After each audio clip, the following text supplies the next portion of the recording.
Good morning, children. Today we will be doing story writing in English. So firstly, it's very easy to do story writing. It's not difficult at all. It is basically only for 10 marks in your grammar section in the question paper.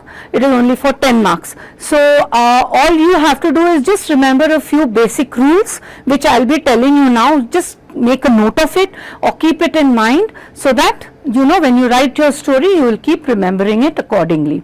So the rules for story writing, I have listed them over here. You can just see the first rule is it should be grammatically correct. The sentences should be grammatically correct. So when you frame your sentence, you make sure that it is properly written. The cow eats grass. Don't write the cow grass eats. That's wrong English. So you write the cow eats grass. So your sentences should be grammatically correct. Okay. The next point is use of the past tense. So always you are going to narrate a story or you are going to write a story. So you should be always using only past tense. Do not use the present or future tense, which will get you negative marking. So continuously use only past tense for writing the story.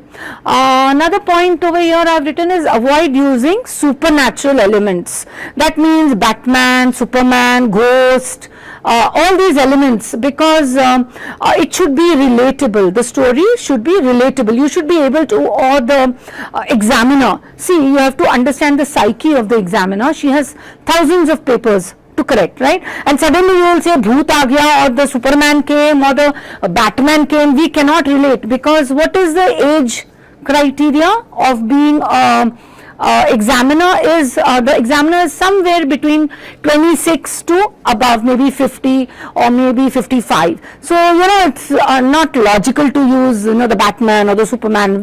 So I'm repeating, avoid using any supernatural elements while you are writing the story. Now the next point is it should be logical, sensible, and it should be relatable. So as I said, we should be able to relate to what story you are writing. After that, the marking scheme, I am telling you what the marking scheme is going to be in the exam. It's going to be for 10 marks. This question carries 10 marks in the exam. The content or the storyline, it carries 6 marks. Then the fluency, as I told you, grammatically correct. The fluency or the grammar, it contains or it carries 2 marks. And the accuracy means how logical you are or how to the content you are writing. That is for 2 marks.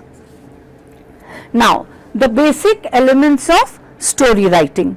Firstly, when you write a story, you need to have the introduction. Now, generally the introduction comes in the question itself. When they write the question, they will ask you to write a story based on the following points, and they will tell you, either they will give you 2-3 sentences, you just have to copy that becomes your introduction automatically. Okay, so the boy woke up in the middle of the night. This will come as a question. Write a story on the following points.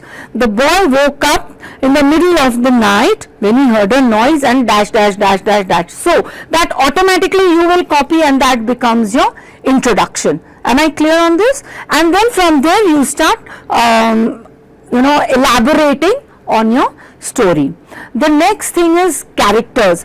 Do not have 20-30 characters, have just one main character. Generally the boy woke up in the middle of the night, you've already got the boy, and because he heard a loud noise. Now that loud noise would be maybe by an animal, maybe by another person, so that becomes your second character. So you have generally one main character and maybe 2 or maximum another character in your story.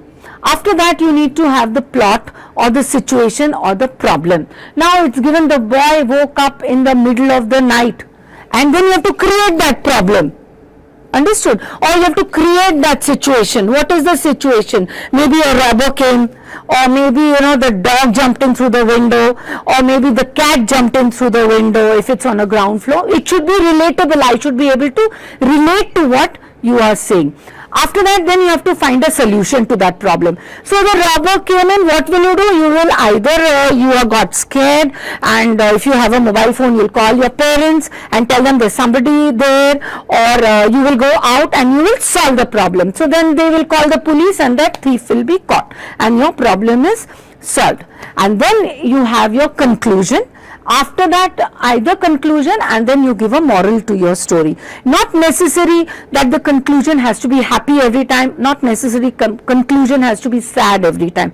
It could be happy, it could be sad. You can also leave it as an open conclusion for the reader to interpret. Sometimes you can leave it ambiguous, so that when I read the story, I can make my own opinion, I can form my open opinion, I can draw my own conclusion, whether it was a happy ending or whether it was a sad ending, or whether we don't know what happened. We can leave that also. You can continue the mystery. So that depends on you.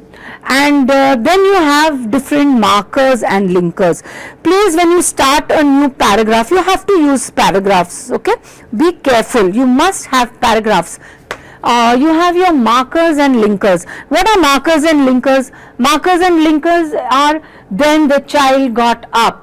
Then this happened, then this happened, then this happened. Don't repeatedly use the word then. You have so many.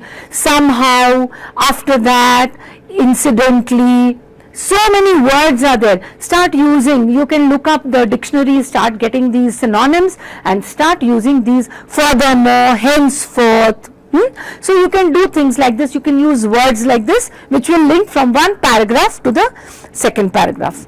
So let me just tell you some main points that you must remember when you start writing your story. First, you finish your full story and then you come to the title, because you will write one title and then eventually in the middle you will find that that dog never appeared, only you are writing the dog and the mouse, but you are writing about the mouse and the tiger, or the mouse and the lion, the dog never came. So then what happens is you forget the main characters. So when you finish writing your story, always write your title, and the title should be only 3 to maximum 4 words. Don't make it a very long title. It gets very boring because the examiner has so many papers to correct. She doesn't have so much of time. So keep it precise, keep it short and sweet. After that, as I told you already, introduction, whatever question is given to you, just copy the question, it becomes your introduction. So you can write that and add maybe 1 or 2 more lines and then change your paragraph to the body of the story. So that you must remember. Again, I have told you grammatically correct sentences you must have. So when you write a sentence, see, because you are going to lose marks. If your sentences are not grammatically correct, you are going to lose marks. They are going to delete and deduct these marks for you. Again, I have told you paragraphs. So the introduction will be 1 paragraph, then you have the body. You can have maybe 2 paragraphs in the body, or and then you have your conclusion, or then you have your moral. If you find there is a moral, you can add the moral. So keep having your paragraphs. It shows the examiner that yes, you know what you are doing and you know how to go about doing a story or writing a story. Now you must remember at the end, after you have finished your story, please write the total number of words, because in your question it will be written, write a story in about 200 to 250 words.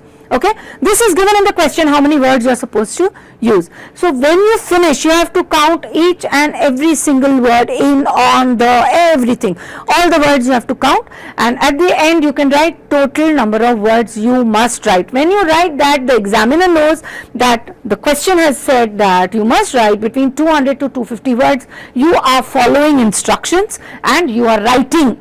So it shows that you have thought about how to write and you remember what has been taught to you and how to reproduce and how to write the story.